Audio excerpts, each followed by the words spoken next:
Ay, no los escucho. Buenos días. Bueno, vimos un video al final que está anunciando precisamente lo que va a ser el tema de este año de Escuela Bíblica de Vacaciones.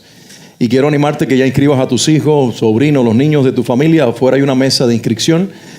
Con la hermana Migdalia puedes allí tomar toda la información y también inscribirlos. Esta es la actividad de niños más espectacular del año que nosotros realizamos, y literalmente en esa semana se tira la casa por la ventana. Así que ellos la van a pasar superior, van a pasarla súper, van a ser un momento no solamente de divertido, sino también de encuentro y de crecimiento de estos niños con el Señor. Así que inscríbanlos, matricúlenlos, ya sea personalmente aquí o también a través de la página en internet www.icmiami.org. Así puedes inscribirlos también si quieres hacerlo a través de la internet. Y si no eres tan cibernético, pues ahí está, a la mesa de inscripción para que los inscribas. Quiero saludar a cada uno de ustedes en este día. Dios me los bendiga. Buenos días. Pero también quiero muy particularmente saludar a las visitas que están con nosotros. Yo he saludado a algunos que, si están hoy por primera vez, quisiera pedirles que se pongan de pie para que reciban un aplauso del resto de la iglesia. Hay una familia con nosotros y también un amigo que nos visita. Reciba un caluroso aplauso de parte de nuestra iglesia. Y si recibieron un folleto, un flyer de parte de nuestra iglesia con información, quisiéramos también que nos dejen allí sus datos personales para seguir en contacto con ustedes. Regalémosles un mejor aplauso en el día de hoy, por favor. Y saludo también a esta familia que, bueno, ya ha estado con nosotros, pero les extrañábamos. Qué bueno verles una vez más. Bendiciones. Quiero invitarles a que imaginemos juntos algo.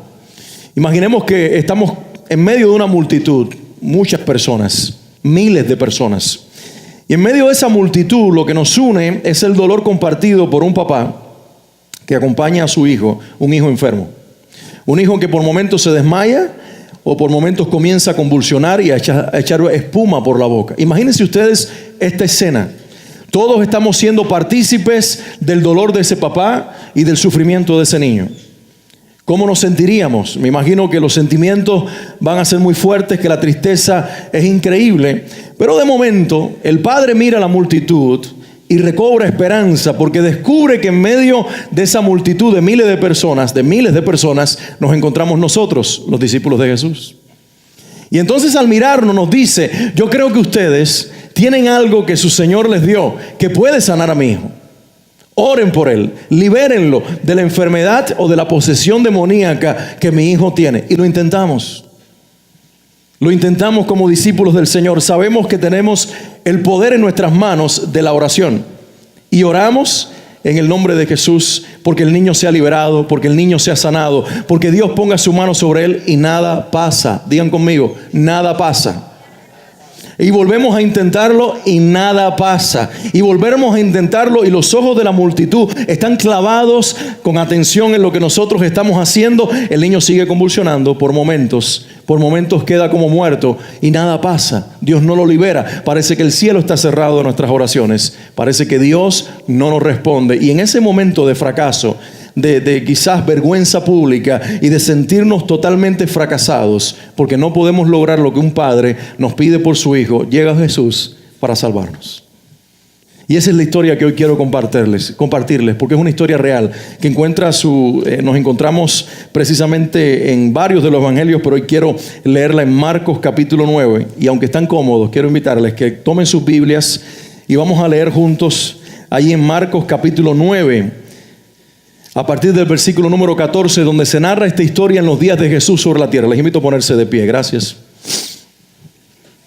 Gracias. Vamos a leer la palabra de Dios. Marcos 9:14 habla de la sanidad, de la liberación de un muchacho endemoniado, precisamente en un cuadro similar al que yo les pedí a ustedes imaginarlo. Dice: cuando llegó a donde estaban los discípulos. Es decir, cuando Jesús llegó, él estaba en el monte con 3 de sus discípulos y 9 quedaron debajo, en medio de la multitud, en medio de la gente. Y mientras Jesús estaba allí en el monte con Pedro, con Santiago y con Juan, ocurrió algo sobrenatural. Vinieron Moisés y Elías, tuvieron un encuentro con él, el Señor habló, algo grandioso estaba ocurriendo en el monte, y abajo los otros discípulos estaban viviendo un fracaso. ¡Qué contraste! Que en 2 experiencias de fe tan marcadas, y cuando él regresa de ese monte de transfiguración, dice la Biblia en el versículo que acabo de leerles, que él vio una gran multitud, versículo 14, alrededor de ellos, y escribas, es decir, aquellos que pertenecían a la religión de Israel, que eran los que transliteraban las escrituras, estaban disputaban con los discípulos de Jesús. Y enseguida, dice el versículo 15, toda la gente viéndole se asombró y corriendo a él le saludaron. Él les preguntó, ¿qué disputáis con ellos? ¿Qué discuten?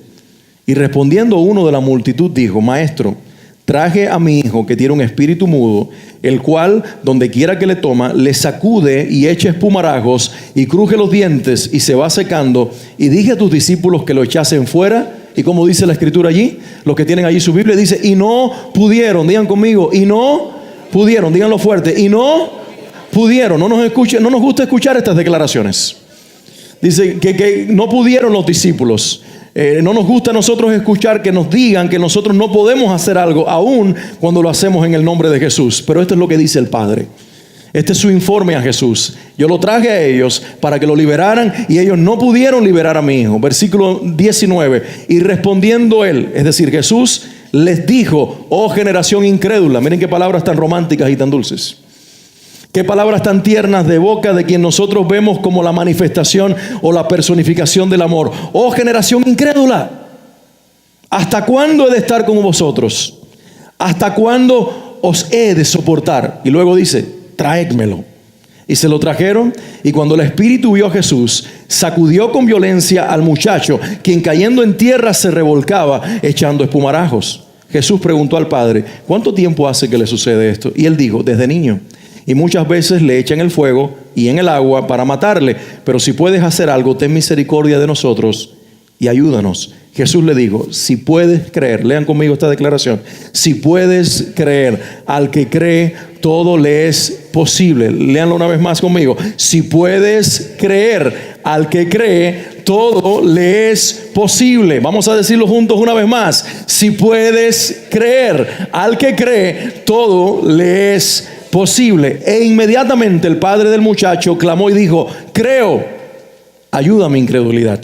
Y cuando Jesús vio que la multitud se agolpaba, reprendió al espíritu inmundo diciéndole, espíritu mudo y sordo, yo te mando, sal de él y no entres más en él. Vamos a orar. Padre, oramos en el nombre de Jesús. Señor, te damos gracias por tu palabra y te pedimos que nos hables en este lugar. Hemos abierto tu palabra, hemos leído la escritura, creemos que está bendecida e inspirada por ti. Pero creo que aquí hay oídos y vidas sedientas de que tú nos hables. Yo te pido que el Espíritu Santo nos pueda hablar en este día. Yo te pido que el Espíritu Santo pueda provocar en nosotros la obra que tú quieres provocar por medio de tu palabra. Oro en el nombre de Jesús, que así sea. En Cristo. Amén y amén. Pueden tomar asiento. Gracias. Esta es una historia interesante, porque es una historia de fracaso y es una historia de victoria. Es una historia muy parecida, o como quizás una muestra en forma de historia de lo que es la vida de cada uno de los seres humanos y sobre todo de los creyentes, que está muchas veces contrastada por el fracaso y por la victoria. ¿Quién no ha vivido un fracaso en la vida? ¿Y quién no ha vivido una victoria? Por mencionar aunque sea una. Digo, no hay nadie que ha vencido ninguna situación en la vida en este lugar, o sí hay vencedores. ¿Hay victoriosos aquí? ¿Hay gente que ha experimentado la victoria personal y la victoria que Dios te ha dado? Digan amén entonces. Y pregunto, ¿hay personas que han fracasado en este lugar? No tengan temor en decir amén. Bueno, o decir sí, yo fracasé. Porque el fracaso no dice que tú seas un fracasado. El fracaso dice que tú eres un ser humano. Y que los humanos somos capaces de fracasar. Y en esta historia hay dos cosas que hoy quiero señalar y regalarles a ustedes como dos verdades de Dios. La primera verdad va dirigida a los discípulos de Jesús. Y la segunda verdad va dirigida al padre de la historia. Pero quiero que nosotros veamos algo curioso, porque en ocasiones nosotros nos paramos en la posición de discípulos, de personas que tenemos que usar el poder de Dios para ministrar el corazón de otros. Pero en otros momentos somos el necesitado que necesita un milagro de Dios. ¿Me hago entender? Es decir, que la vida nos pone en diferentes plataformas, en diferentes momentos. A veces soy solamente un discípulo frente a la necesidad de otra persona que se demanda de mí la fe suficiente y el poder necesario para que alguien reciba el toque de Dios a través de mi vida. Y anhelamos que Dios nos use. Yo todos los días se lo pido. Señor, úsame como tu instrumento. Permíteme ser un discípulo eficaz en esta tierra desde este día hasta que me muera o tú vengas por mí. Y anhelo que no haya fracaso en nuestra vida o en mi vida personal en el ejercicio de mi fe. Sin embargo, sé que soy humano y estoy limitado y necesito que Dios use mi vida con su poder. Por otro lado, muchas veces me encuentro en la posición de uno que demanda que Dios haga un milagro en mi vida, como el padre de esta historia. Pero hablemos primero de los discípulos. Los discípulos están allí en medio de una situación que quizás es la primera vez que viven.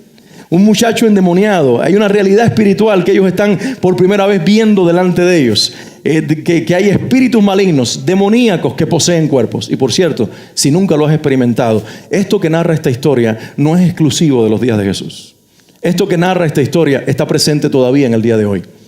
Esto que narra esta historia de un muchacho endemoniado no es exclusivo de este padre y su hijo o de Palestina en los días de Jesús. Estamos en Miami, en el siglo XXI, año 2016, y todavía no un niño, sino cientos de personas están poseídas por demonios de distintas clases, de distintos géneros que gobiernan su vida, porque Satanás es experto en esclavizar, en matar y en destruir vidas. Quiero que abramos nuestro entendimiento y aceptemos esta realidad, que no solamente vemos personas alrededor nuestro, sino también personas que están poseídas, gobernadas, dirigidas por espíritus demoníacos. La iglesia puede creer esto y puede decir así es. 3 personas lo creyeron y dijeron así es. ¿Y el resto? Yo quisiera que todo el mundo dijera amén. Porque eso es una verdad. Quiero que Dios abra tus ojos a esta realidad. Dice una frase conocida: caras vemos, caras vemos, corazones no sabemos. Y yo puedo ahora decir esto: caras vemos, espíritus no conocemos. Yo no sé lo que hay en el interior de cada persona, pero lo cierto es que hay personas que están bajo el reino de Satanás. Y los discípulos son confrontados con una experiencia de esta clase. El niño comienza a retorcerse en ese lugar. Ellos intentan ejercer su autoridad como creyentes y terminan haciendo el ridículo en medio de la gente. Luego que todo pasa, que Jesús viene, que liberta al niño, ya cuando están solos, ellos le dicen: Señor, tenemos una pregunta. No leí esa parte de la historia intencionalmente, porque quería compartírselas ahora. Ellos vienen y le dicen: Señor, tenemos una pregunta. ¿Por qué nosotros intentamos liberar al niño y no pudimos? Y llegaste tú y lo pudiste hacer. ¿Por qué? Y Jesús le dijo: es que este género no sale si no es con ayuno y oración. Es que este género no sale si no es con ayuno y oración. Y esto es lo que específicamente el Señor nos dice a nosotros en este día como discípulos de Jesús.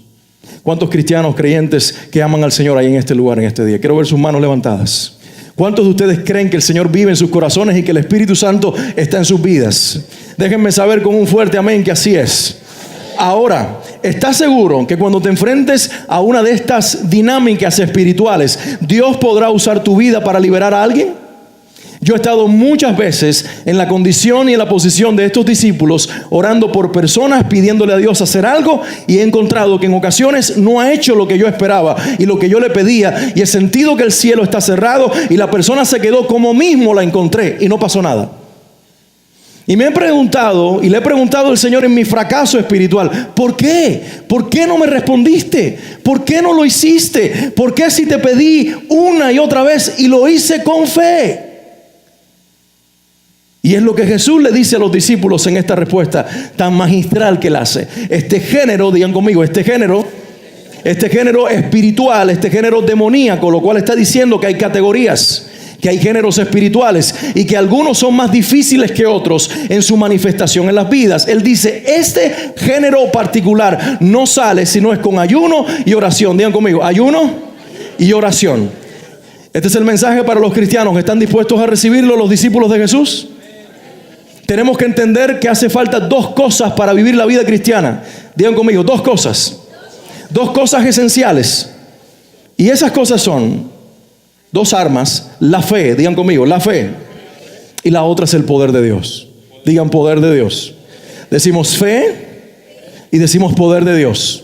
La Escritura dice, y Pablo lo acentúa en Romanos capítulo 10, que la fe viene por el oír. ¿Y el oír qué? La fe viene por el oír. Y el oír, a ver cómo dice Desiree, acompáñela a alguien. La fe viene por el oír, y el oír, la palabra de Dios. Específicamente Pablo usa en Romanos esta palabra, el rema de Dios.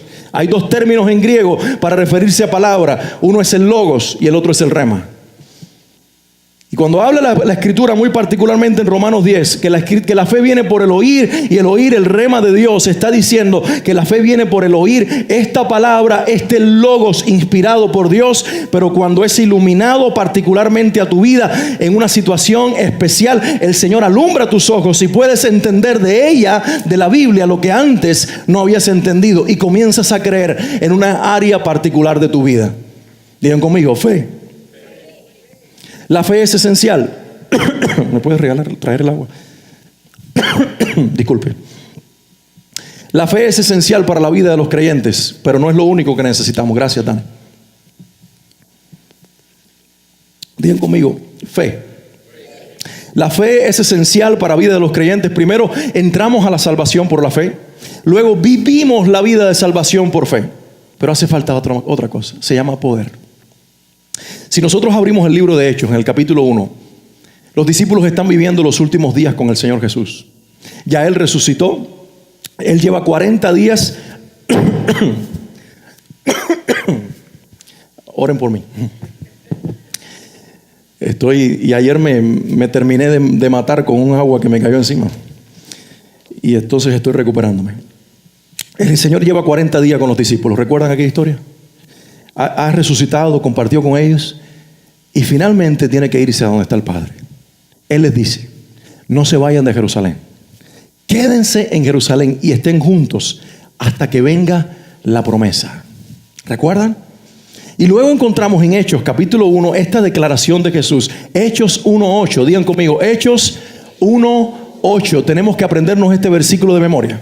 El Señor dice, recibiréis poder cuando haya venido sobre ustedes el Espíritu Santo, y me seréis testigos en Jerusalén, la ciudad donde están, en Judea, la provincia donde está Jerusalén, en Samaria, y quizás la ciudad cercana, y hasta lo último de la tierra. Recibiréis poder cuando haya venido sobre ustedes, ¿quién? El Espíritu Santo. Pero en ese lapso de 40 días que Jesús está con ellos, y al número 40 asciende a la presencia de Dios, ellos viven 10 días juntos en un aposento alto, 120 personas. ¿Y qué hacen en esos 10 días? Lo que ellos hacen es ¿qué? Orar. ¿Qué hacen los 120? Orar. ¿Cuál es la clave para recibir el poder de Dios? ¿Cuál es la clave para recibir el poder de Dios? Orar, y quizás a veces combinado con el ayuno. Por eso Jesús dice, este género no sale si no es con ayuno y oración, porque el creyente necesita algo más que fe para ejercer la manifestación de Dios en su vida. Necesitamos fe y necesitamos poder.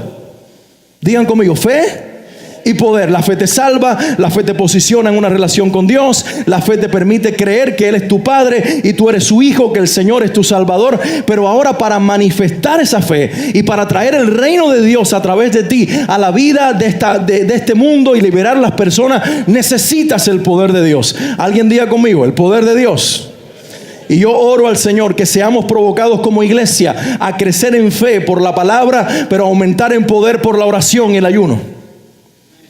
Porque nosotros creemos que esos dos ejercicios espirituales, cuando lo hacemos con fe, no queriendo doblarle el brazo a Dios, sino que ocurra una experiencia de rendición y de entrega, algo sobrenatural ocurra en nosotros, la iglesia, su llama arda y el poder de Dios se manifieste. La iglesia no está en la tierra solamente para hablar de Jesús. La iglesia está en la tierra para manifestar a Jesús.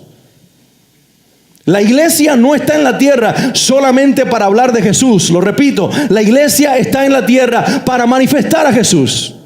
¿Y cómo se va a manifestar Jesús en nosotros? Cuando nosotros vivamos en el poder absoluto y completo del Espíritu Santo en nuestras vidas. Se necesita fe, pero se necesita poder. Lo que descubrieron estos discípulos en aquel día es que ellos tenían mucha fe en Jesús. Ellos creían que eran sus discípulos, que Él era su Señor, pero carecían de algo. Hay géneros espirituales que solamente salen de las vidas cuando un creyente lleno del Espíritu Santo le ordena en el nombre de Jesús que salga de ellos. Y tenemos un cuadro similar en la ciudad de Filipo. Pablo el apóstol está en aquella ciudad, camina por la ciudad por varios días y una muchacha endemoniada los persigue proclamando nada negativo, diciendo: estos son los siervos del Señor que anuncian buenas nuevas. ¿Qué hay de malo en eso? Solamente que lo estaba diciendo una sacerdotisa satánica, una mujer endemoniada. Y Pablo dijo: si le permito a esta mujer que me anuncie o proclame como apóstol del evangelio, la gente pensará que el demonio al que ella le sirve tiene algún tipo de negocio o alianza con mi Salvador y que estas dos religiones son una misma cosa. Y por eso se vira, ya cansado de aquel espectáculo espiritual, y le dice al demonio en la joven: sal de ella en el nombre de Jesús. Y en este caso particular, en lugar de retorcerse y negarse a salir, el espíritu sale, la mujer es liberada y en medio de aquella multitud Dios manifiesta su poder. ¿Cuál es la diferencia entre 9 discípulos frustrados y fracasados con un solo discípulo del Señor que ejerce poder y libera a una mujer? La clave está en que a ellos le faltaba el poder y él estaba lleno del Espíritu Santo. Por eso el mismo Pablo nos escribe a nosotros, escribiéndole a la iglesia de Éfeso en el capítulo 5, versículo 18, y nos dice, nos recuerda: no se embriaguen con vino, en lo cual hay disolución, sino más bien antes sean llenos del Espíritu Santo. Digan conmigo: sean llenos del Espíritu Santo. Y cuando él escribe esa frase, sean llenos del Espíritu Santo, la escribe en presente continuo. Se llenó hoy, pero cuando te levantes mañana, ya el ayer pasó, ya este día será mañana, será ayer, mejor dicho. Por lo tanto, no vivas de tu experiencia espiritual de ayer. Tienes que pararte hoy y decirle: Señor, yo quiero que hoy me llenes una vez más. Pero eso tiene que ser a través de la oración constante, de la oración intencional y a veces acompañada del ayuno, para que recibas el poder de Dios. Amén. Pero dije que había 2 verdades encerradas en esta historia. La primera dirigida a los discípulos. Ya el Señor nos habló.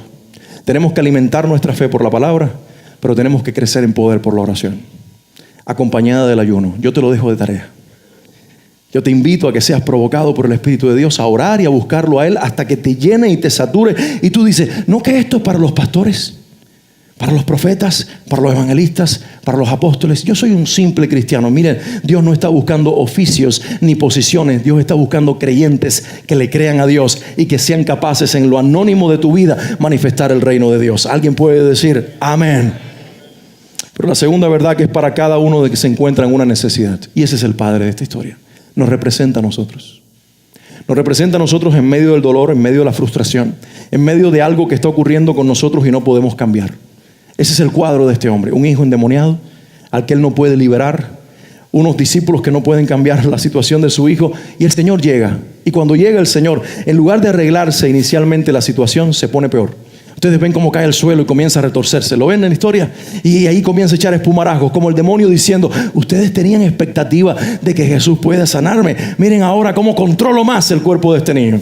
¿Qué esperaríamos que Jesús hiciera inmediatamente de que aquel cuadro se da? ¿Qué esperarías tú de Jesús si ahora aquí estuviese retorciéndose una persona poseída por un demonio y Jesús entra en la escena? ¿No creeríamos que lo mejor sería que él inmediatamente, sin hablar con nadie, pusiera sus manos sobre el niño y lo liberara? ¿No es eso lo lógico? Pero mientras el niño se retuerce y echa espumarajo, Jesús comienza a establecer un diálogo con el Padre. Parece una locura. Y le dice: ¿desde cuándo le pasa esto? Y el papá, me imagino que está desesperado: sánamelo, libérame, ¿qué importa el tiempo? Lo que quiero es un hijo totalmente libre. Y le dice, quizás por respeto, desde que era muy pequeño, él padece de estas experiencias. Inclusive el espíritu me lo ha querido matar, echándomelo en el fuego y queriéndomelo destruir con el fuego. Y Jesús dice: oh.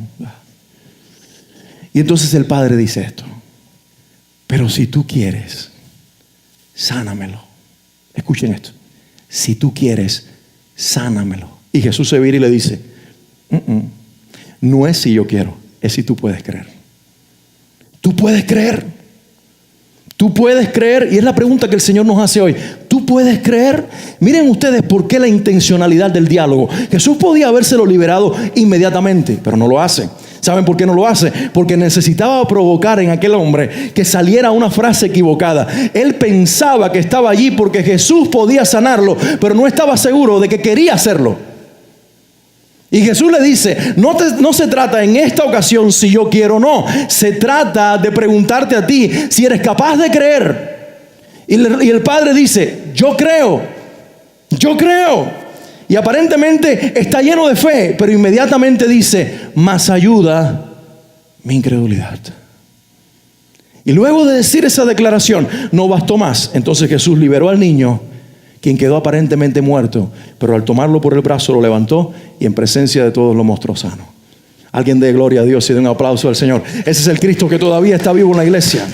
Ese es el Jesucristo que Hebreos 13:8 dice, es el mismo de ayer, de hoy y de por los siglos.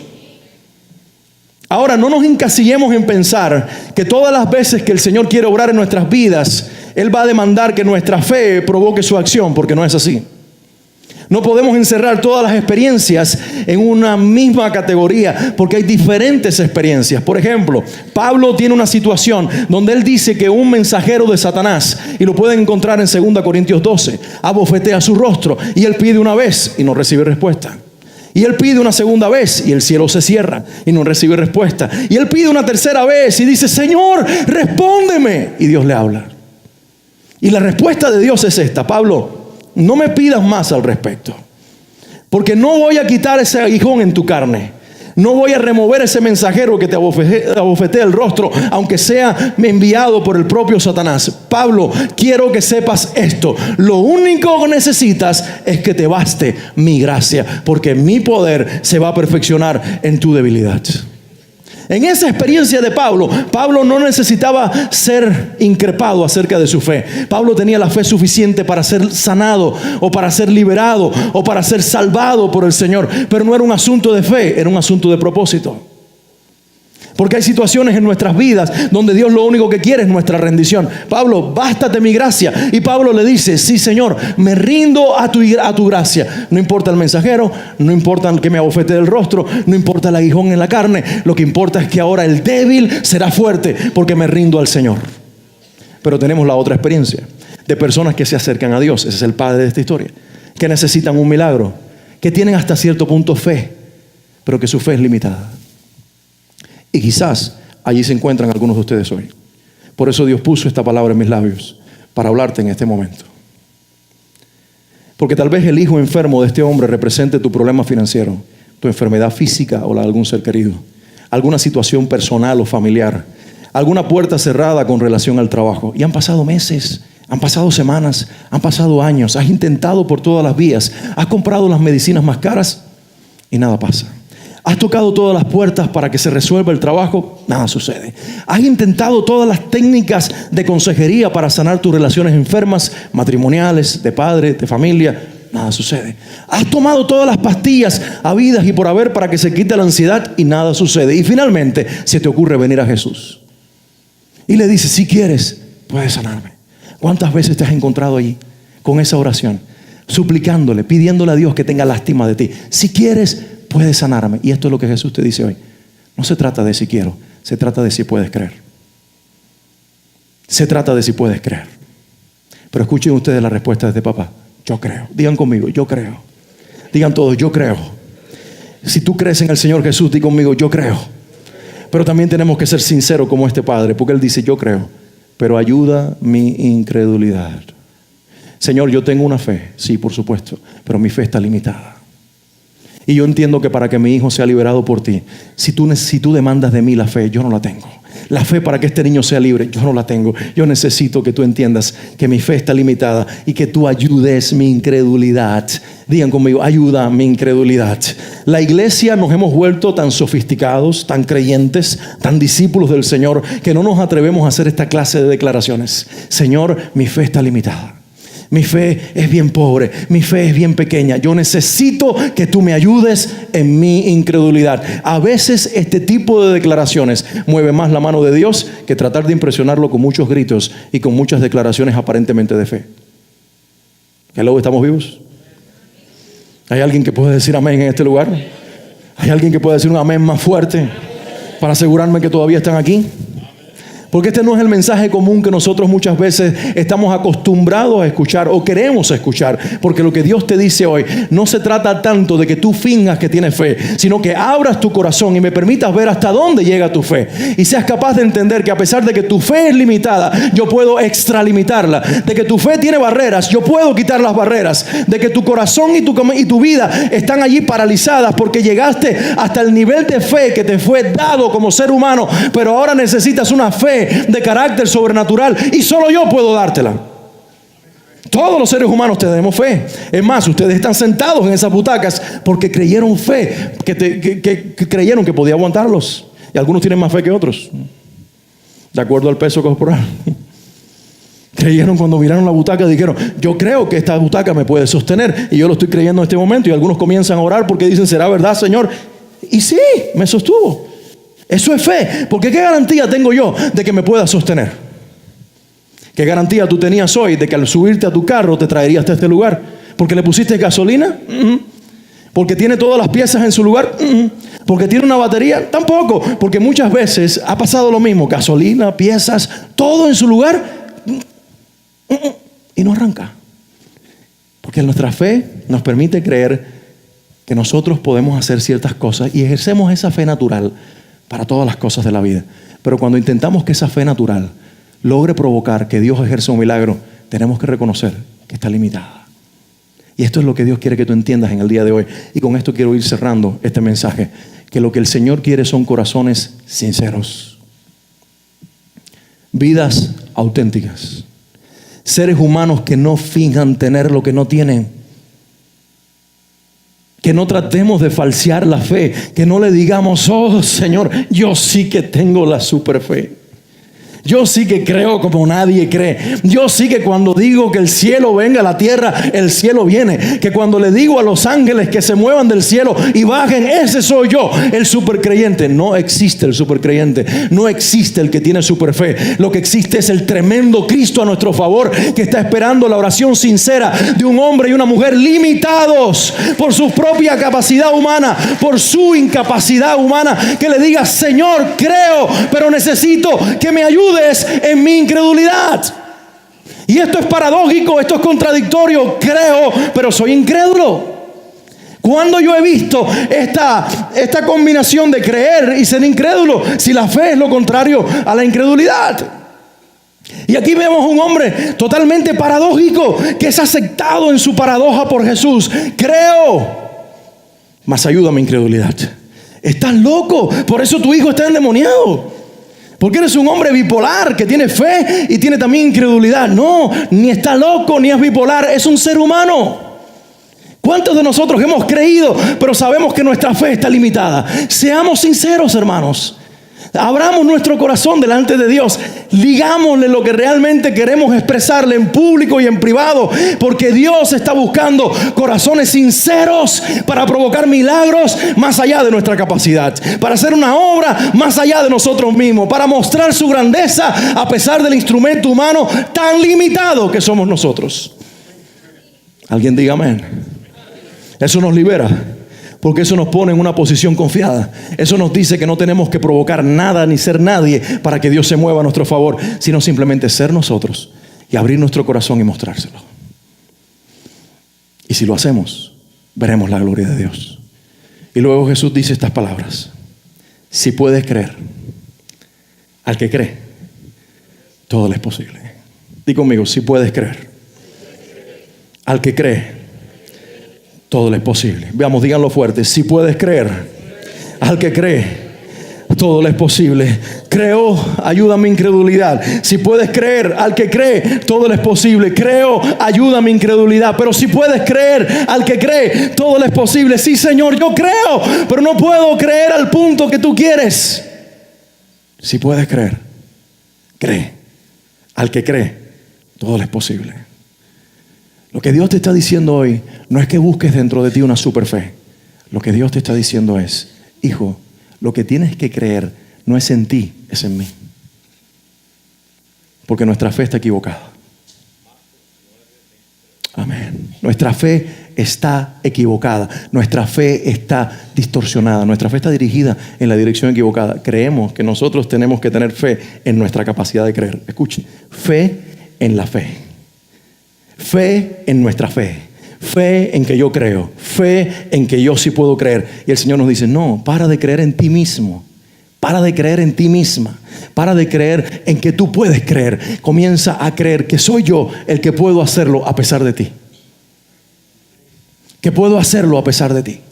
Que puedo hacerlo más allá de ti.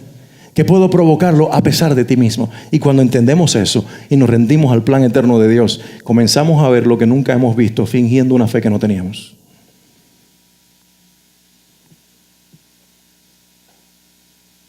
Todavía estamos aquí. Parece que esto es de estos mensajes que no te provocan muchos amén. Pero me imagino que es que estás procesando todo. Y estás diciendo, wow. Y yo que pensaba que había que impresionar a Dios. Y llegar a la iglesia y cuando te preguntaran cómo tú estás, decirle, yo estoy súper bien. Yo como siempre, creyéndole a Dios y creo que todo va a ser... No, que seas un ser humano auténtico. Y que muestres en público lo que muestras en privado. Señor, aquí estoy. Estoy limitado. Tengo imposibilidades, tengo puertas cerradas. Yo no creo suficiente que esas puertas se puedan abrir, que estas cosas puedan suceder. Pero ayúdame, porque creo en ti.